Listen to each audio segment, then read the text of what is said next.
आज शनिवार का दिन है, जिस दिन अपन इस दरिद्रता से मिलने के लिए पीपल के पेड़ के नीचे आए हैं।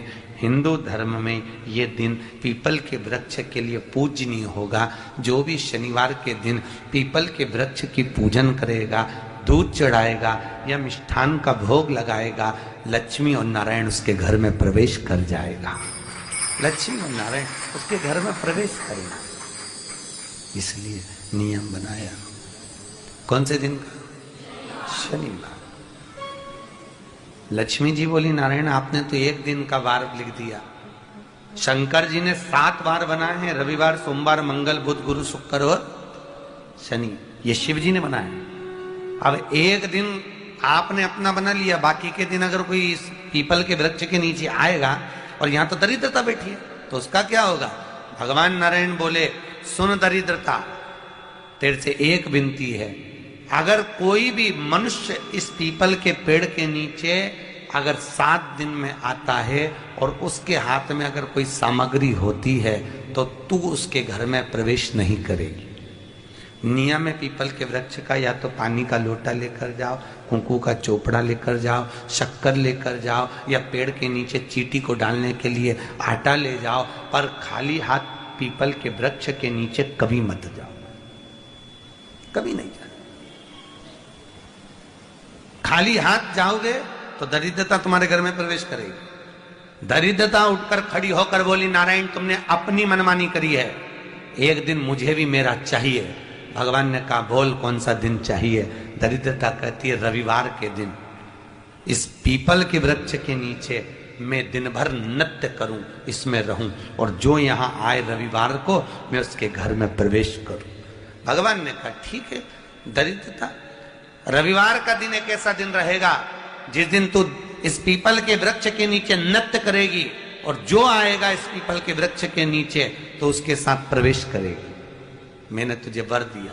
इसलिए हमारे यहाँ केवल पीपल का वृक्ष अगर दीवार में भी लग जाता है ना, किसी की फैक्ट्री की दीवार में, किसी के घर की दीवार में पीपल का वृक्ष अगर लग जाता है, पीपल का पौधा लग जाता है, उसको कितना भी तोड़ लो वो वापिस लग जाएगा। फिर तोड़ोगे फिर लग जाएगा। अगर पीपल के पौधे को तोड़ना है तो केवल रविवार का दिन एक नींबू, एक मिर्ची और बमूल का कांटा, ये 3 चीजें रखने के बाद में आधे घंटे बाद रविवार के दिन पीपल के पेड़ को उखाड़ कर फेंक दो। दूसरी बार कभी पीपल दीवार में लगता ही नहीं, कभी नहीं लग सकता। केवल एक रविवार का, केवल एक संडे, इतवार का। घर में दीवारों पर अगर पीपल लग भी गया है, इसलिए पीपल के वृक्ष को उखाड़ने का, अगर घर में पीपल लगा हुआ है या पीपल का पौधा हमारे घर में लग गया, उसको उतारना, निकालना, लगाना, तो पीपल के वृक्ष को अगर निकाला जाता है तो रविवार के दिन, और अगर पीपल के वृक्ष को कहीं लगाया जाता है तो सोमवार के दिन या मंगलवार के दिन, बुधवार के दिन, इन दिनों में लगा सकते पीपल के वृक्ष कहीं लगाना। शनिवार का दिन एक ऐसा दिन होता है जिस दिन पीपल के वृक्ष को कहीं जाकर लगाया नहीं जाता, क्योंकि शनिवार के दिन पीपल के वृक्ष के नीचे लक्ष्मी रहती है। हम अपने हाथों से अगर पीपल का वृक्ष किसी दूसरी जगह पर शनिवार को रोपित करते हैं तो हमारे घर की लक्ष्मी अपने घर से छिन्न होकर चली जाती है। इसलिए शनिवार के दिन पीपल लगाया नहीं जाता, किसी के घर जाकर उसको वापस पलटा नहीं जाता। लग गया उसको डर। प्रभु मेरी धर्म पत्नी को कहाँ रखूं आप बताओ? वो तो जहां यज्ञ होता है, अनुष्ठान होता है, दान होता है, पुण्य होता है, सत्कर्म होता है, वहां जाने को तैयार नहीं। अब करूं क्या? भगवान ने बोला, एक काम करो। दुर्वासा जी बोले, जिसके यहां रात्रि में बर्तन झूठे पड़े रहते हो उसके घर में इस दरिद्रता को लेकर तुम प्रवेश कर जाना। जिसके यहां रात्रि में बर्तन झूठे पड़े हो वहां लेकर प्रवेश कर जाओ। दूसरी जगह दुर्वासा जी बोले, जो स्त्री घर में दोपहर के समय पर सो रही हो उसके घर में इसको लेकर प्रवेश कर जाइए। जो स्त्री दोपहर के समय में घर पर सो रही हो इस दरिद्रता को लेकर प्रवेश कर जाइए। तीसरा, जिसके यहां पर दरवाजे पर कांटे वाले पौधे लगे हों उस घर में इस दरिद्रता को लेकर प्रवेश कर जाइए। दरिद्रता, कितनी सुंदर बात कही है। दाता और विधाता, कौन कौन? दाता और विधाता। लक्ष्मी और दरिद्रता के सगे भाई हैं। कौन कौन? दाता और विधाता। दाता को फिटकरी प्रिय है, विधाता को नमक प्रिय है। ये दोनों हमेशा लक्ष्मी को और दरिद्रता को दोनों को समझाते थे, दोनों में प्रेम बढ़ाते थे। आज भी हिंदू धर्म की रीति है, यहां तो ठीक है, जिसके यहां पर भी अगर थोड़ी सी भी परेशानी होती है, थोड़ा सा क्लेश होता है, अशांति होती है, लक्ष्मी नहीं टिक रही हो, काम नहीं बन रहे हो, बहुत प्रयास करा जा रहा हो और हमारा कार्य नहीं होता, तो क्या करते हैं? फिटकरी और नमक को पानी में डाल देते हैं और घर में पोछा लगा देते हैं। आप लोगों ने आजकल फेसबुक पे भी पढ़ा होगा, व्हाट्सएप पे भी पढ़ा होगा। तो क्यों लिखा उसमें? उसका कारण ही केवल ये है कि दाता और विधाता की प्रियता उसमें।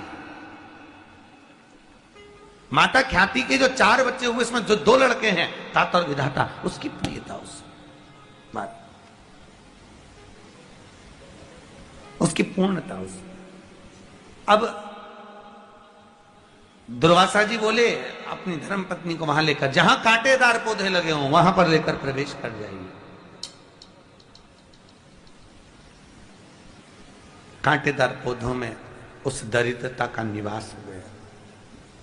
शंकर पर विश्वास रखकर एक एक पल, एक एक घड़ी, एक एक समय, एक एक नक्षत्र का शिव महापुराण में वर्णन है। यहां तक शास्त्र कहता है कि पीपल के वृक्ष की जब भगवान शिव रचना करे, पीपल के वृक्ष की जब रचना करी गई तो उस पीपल के वृक्ष में भी कौन सा समय किसका है, ये शिव महापुराण वर्णन करती है। सुबह 4 बजे से लेकर 7:30 बजे तक पीपल के वृक्ष में ब्रह्मा जी का वासा होता है।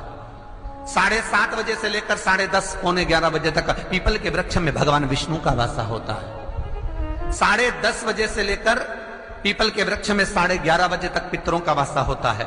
11:30 बजे से लेकर 12:30 बजे तक पीपल के वृक्ष में आहूतों का वासा होता है। 12:30 बजे से लेकर शाम को 4 बजे तक पीपल के वृक्ष में वासुकों का वासा होता है। 4 बजे से लेकर शाम को 7:30 बजे तक पीपल के वृक्ष में शंकर का वासा होता है। 7:30 बजे से लेकर 9:30 बजे तक पीपल के वृक्ष में कुबेर का वासा होता है। 9:30 बजे से लेकर फिर कुबेर के वृक्ष में अन्य देवों का वासा चालू हो जाता है। इसलिए हमारा हिंदू धर्म कहता है, हमारे शास्त्र कहते हैं कि पीपल के वृक्ष को जब पूजा जाता है, पीपल के वृक्ष की जब पूजन करी जाती है तो सुबह 10:30, 11, ज्यादा से ज्यादा 11:30, ज्यादा से ज्यादा 12, उसके पहले पीपल के वृक्ष की पूजन कर लेना चाहिए। क्यों? क्योंकि 11:30 बजे से लेकर 12:30 बजे तक पीपल के वृक्ष में पितरों का वासा रहता है, आहूतों का वासा रहता है, फिर वासुकों का वासा आता है। पितृ किसको कहते हैं? महाराज जो पूरी उम्र लेकर चले गए और उनके भीतर अभिलाषाएं बहुत थी, मैं ये भी करना चाहता हूं, मैं ये भी करना चाहता हूं, वो पितृ हो जाते हैं। आहूत किसको कहते हैं? जिस माता के गर्भ में बच्चा जन्म ले और मर जाए, या 6 महीने का गर्भ धारण करने के बाद अवर्षण हो जाए, जीव पड़ने के बाद 6 महीने के बाद अगर बच्चा गर्भ में भी शांत हो जाता है, कुंवारी अवस्था में शांत हो जाता है, जिसका विवाह नहीं हुआ ऐसा बच्चा जब शांत हो जाता है, अधोगति में कोई मर जाता है, सुसाइड कर एक्सीडेंट में किसी भी रूप में मर जाता है, तो वो आहूत कहलाता है।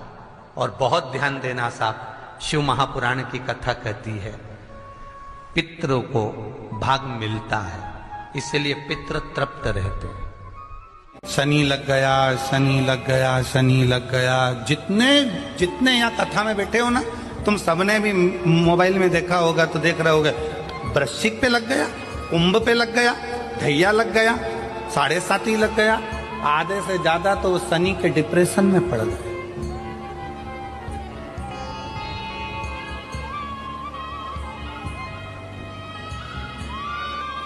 अरे भाई, शिव महापुराण की कथा को उठाकर देखिए, दुनिया के लोगों को शनि लगता है, शनि को शंकर लगता है।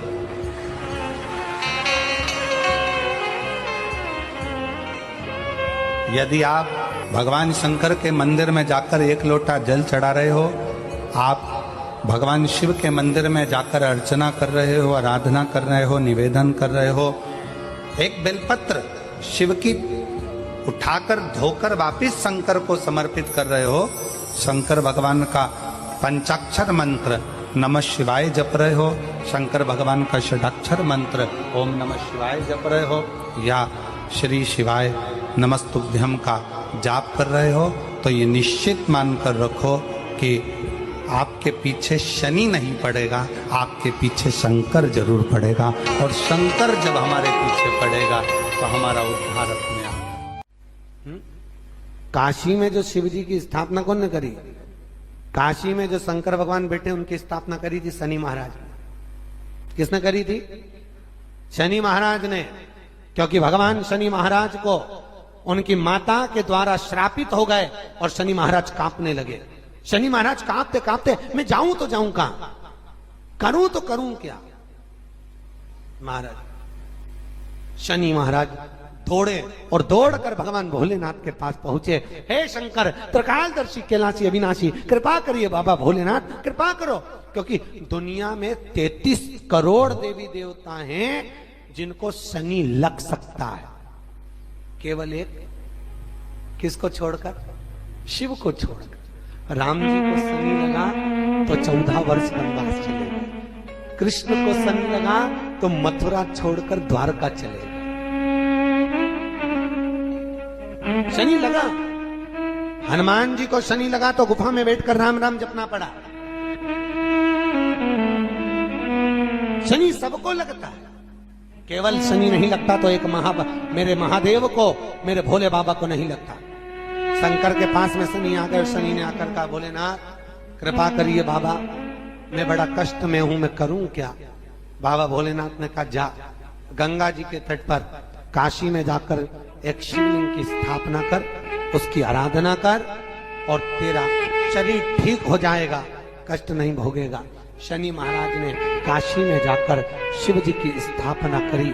आज भी नियम है, जिसको शनि लग जाता है एक काजल की डिब्बी ले लो और काजल की डिब्बी को 21 बार उतार कर उसको एकांत में जाकर, जंगल आदि में एकांत में किसी पेड़ के नीचे इतना सा खड्डा खोद कर उसमें काजल की डिब्बी को डाल दो और मिट्टी से पूर दो, उस व्यक्ति का शनि समाप्त हो जाता है। काशी विश्वनाथ का नाम लेकर काजल की डिब्बी को 21 बार उतार कर अगर काशी विश्वनाथ का नाम लेकर शनि वाले व्यक्ति को अगर पेड़ के नीचे दबा दे, शनि समाप्त। शनि उसको परेशान नहीं कर सकता। काशी कितनी मूलता, शिव साधारण नहीं है। भगवान शंकर के 19 अवतार में से एक अवतार दधीची ऋषि की धर्मपत्नी सुवाच के गर्भ से भगवान शंकर का जन्म हुआ था। नाम बताया था पीपल के पेड़ के नीचे जिस बच्चे का जन्म हुआ उसका नाम पिपलाद हुआ था।